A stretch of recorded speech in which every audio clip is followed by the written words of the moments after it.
Hello and welcome. My name is Xander. I will be your instructor through this tutorial.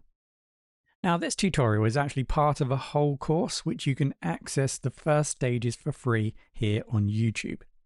Now, in this tutorial, I might mention resources and other tutorials. Do check out the link in the video description, which will take you to the playlist, and also there will be a link to the resources so that you can access and follow along here on YouTube. Now, if you like this course, you found it useful, and you want to take that next step, you can find this course over at Udemy.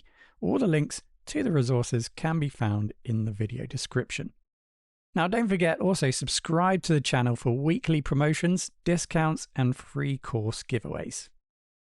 This module prepares learners for database development by setting up the necessary tools and environments. It covers installing and configuring Visual Studio Code, understanding relational database management systems, and using Docker to create a PostgreSQL database. A well-prepared development environment is essential for efficient database work. So by setting up the right tools, we can streamline our workflow, avoid common issues, and ensure a smooth learning experience when working with databases. Docker also enables easy database management and portability, making it a valuable skill for modern development. By the end of this module, we would have learnt how to set up a database development environment with Visual Studio Code. We would understand the fundamentals of relational database management systems, and we would have made a new Docker container where we are running an instance of PostgreSQL database.